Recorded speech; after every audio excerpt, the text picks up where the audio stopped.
ప్రతి సోదరుడిలోనూ, ప్రతి స్నేహితుడిలోనూ, ప్రతి అవ్వలోనూ, ప్రతి తాతలోనూ, మీ అందరిలోనూ, ప్రతి ఒక్కరిలోనూ నాకు కురుక్షేత్ర యుద్ధానికి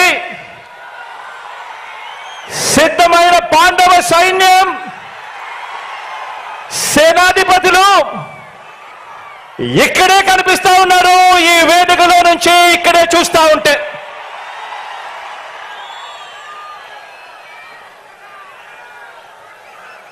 ఇక్కడ పాండవ సైన్యం కనిపిస్తా ఉంటే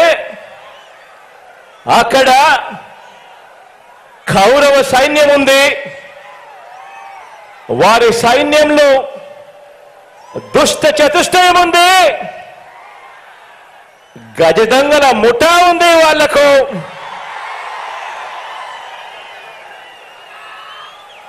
వారి వ్యూహాలలో, వారి కుట్రల్లో, వారి కుతంత్రాలలో, మోసపూరిత వాగ్దానాల్లో,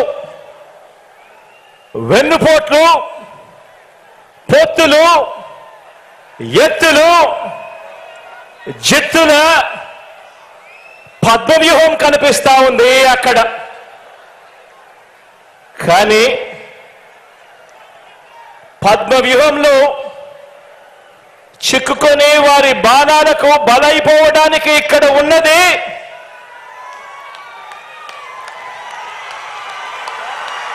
అభిమన్యుడు కాదు. ఇక్కడ ఉన్నది అర్జునుడు.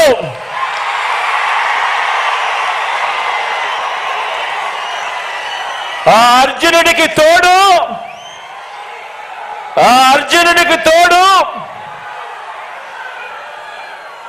ప్రజలు, దేవుడి దయ, ఇక్కడ ఉన్న నా అన్నదమ్ములు, నా అక్క చెల్లెమ్మలందరూ, ఇంతమంది కార్యకర్తలు, ఇంతమంది అన్నదమ్ములు, ఇంతమంది తోడు కృష్ణుడి రూపేణ మీ అర్జునుడికి, మీ బిడ్డకు ఇంతటి అండదండలిస్తా ఉన్న పరిస్థితులు ఇక్కడ ఉన్నాయి. కాబట్టి మీ బిడ్డ భయపడడు, మీ బిడ్డ తునకడు.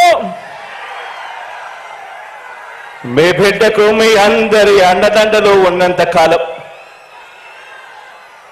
ఈ 56 నెలల్లో మనము పేద ప్రజల మీద ప్రేమతో, బాధ్యతతో అమలు చేస్తా ఉన్న ఆ పథకాలు, ఆ స్కీములే మనకు బాణాలు, మనకు వస్త్రాలు. ఈ యుద్ధంలో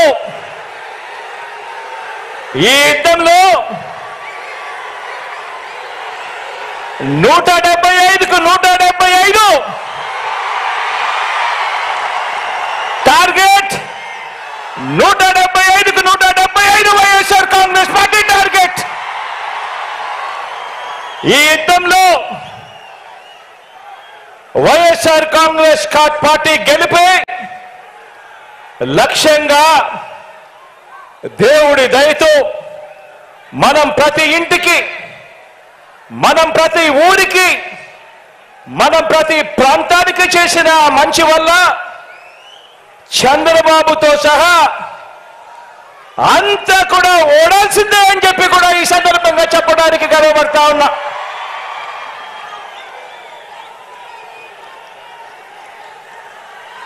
మనకు అంతటి గొప్ప విజయాన్ని అందించే అంశాలేమిటో మీ అందరితో కూడా పంచుకునేందుకు ఇక్కడ ఈ భీముని పట్నంలో ఈరోజు సమావేశమయ్యాం. ఇక్కడ అందరం కూడా ఈ సమావేశం 2024 ఎన్నికల్లో మన పార్టీ జైత్ర యాత్రకు మరో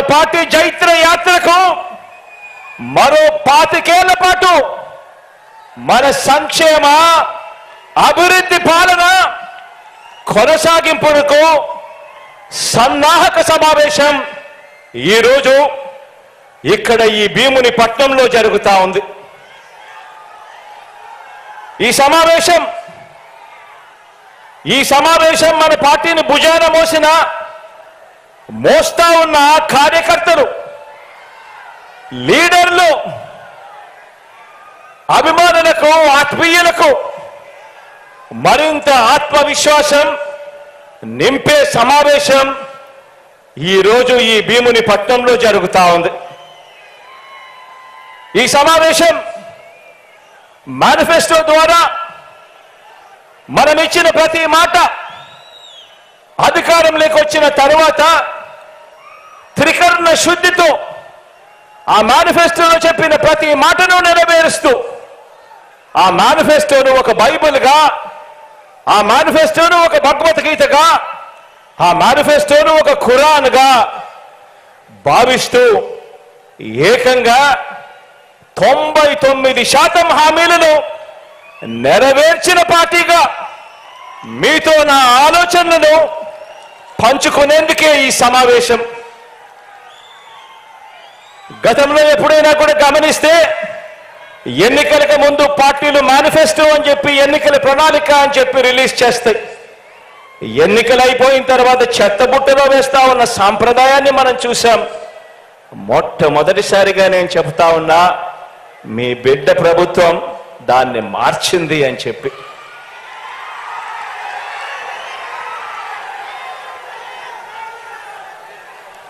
మనం మార్చాము కాబట్టే, ప్రజలకు మనం దగ్గరయ్యాము కాబట్టే ప్రతి ఇంట్లోనూ మీ బిడ్డను, మీ బిడ్డను, మన వైఎస్ఆర్ కాంగ్రెస్ పార్టీని తమ పార్టీగా ప్రజలు భావిస్తా ఉన్నారు. కాబట్టి చంద్రబాబు లాంటి 75 ఏళ్ల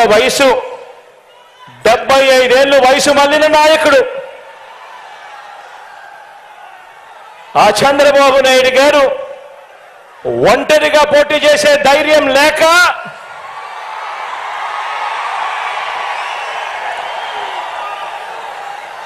ఈ బాబు దత్తపుత్రుడితో సహా ఇతరులతో పొత్తు కోసం వెంపర్లాడుతా ఉన్నాడు అనంటే దాని అర్థం ఏమిటో ఆలోచన చేయమని అడుగుతా ఉన్నా.